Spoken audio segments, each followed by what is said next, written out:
All right, today we're going to talk about something that honestly could completely change the way you read the Quran. It's this one idea, understanding the Makki revelations. Once you get this, the entire text stops being, just a book, and it starts to feel like a living, breathing story. So let's get right into it.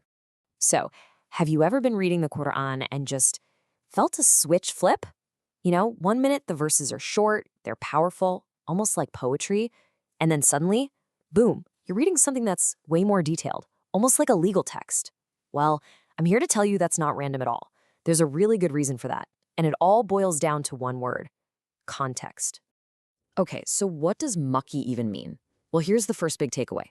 It's not about geography, it's about time. A chapter is considered Makki if it was revealed before the Hijrah. And the Hijrah, of course, is that super important migration of the Prophet and his followers from Mecca to Medina. That one event, that's our line in the sand. Everything before it is Makki. And this context? It's everything. I mean, really think about who the audience was back then. This wasn't a room full of believers nodding along. Nope. This message was for the people of Mecca. And a lot of them were skeptical. Some were even straight up hostile. So the words had to be crafted in a very specific way, right? They had to be powerful enough to cut through all that noise and challenge the very foundation of what people believed. So if you're trying to reach an audience like that, you can't just jump into the deep end with a bunch of complex rules and laws, right? You've got to start at square one. You have to build the foundation first. So what exactly was that foundational message? Well, the message back then was laser-focused on building a whole new worldview, basically from the ground up. First and foremost, you have the absolute core idea, Tawheed, the belief in just one God. Then you've got this massive concept of accountability, the day of judgment. And to make these huge abstract ideas feel real, what do? You tell stories. Stories of past prophets as lessons. You'll notice this is all about the big picture beliefs, the why, not the nitty-gritty laws of how to run a society. That stuff, that comes later. But, a powerful message needs a powerful delivery, especially when you're speaking to a culture that absolutely loved poetry and powerful speeches. The style had to hit just as hard as the substance. So what did these revelations actually sound like? Oh, the style was just incredible. Think about it. The verses, usually short, super rhythmic. You could remember them easily. And the language itself was just so potent. You've got these intense oaths, really stark warnings, and these beautiful, breathtaking promises of what's to come.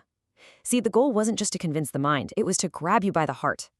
And then there's this other feature from this period that's, it's totally unique. You've probably seen them, the disjointed letters. When a chapter starts with something like Alif Lam Mim. For centuries, people have discussed what they mean, but one thing's for sure, just seeing them at the start of a chapter is a huge clue that you're likely in the Makki period. Okay, now for the really fun part. You don't have to be some high-level scholar to figure this stuff out. The text itself gives you clues. It's like a built-in guide. So let's look at how you can start spotting these Makki chapters on your own. So are there secret codes to look for? Well, secret codes might be a bit dramatic, but are there clear signs? Absolutely. There are some super consistent things you can train your eye to look for. All right, here are 4 big ones to look for. Think of it as your Makki spotting checklist. Number 1, look for the word kala. It's this really strong word that means something like no, never. If you see that word, you're in a Makki chapter. 2, listen for how people are addressed. If it says, "Oh people," talking to everyone, that's a classic Makki sign. 3, the story of Adam and Iblis, or Satan. If that story's in the chapter, that's another big tell. And finally, number 4, if the chapter has a verse of prostration, a sajda, where you're prompted to bow, that's a hallmark of this early period. Okay, so to really get why the Makki verses are so unique, it helps to put them side by side with what came next, the Madani revelations. These are the ones revealed after the migration. And really, the single biggest difference between Makki and Madani, it all comes back to the audience.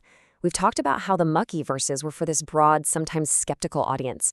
But the Madani verses, they were for a brand new community of believers, and their needs were totally different. They didn't need the big why anymore, they needed the how. They needed a blueprint to actually build their society. This table really lays it all out perfectly. Just look at the shift down the line. The time, before Hijrah versus after Hijrah. The audience, skeptics versus believers.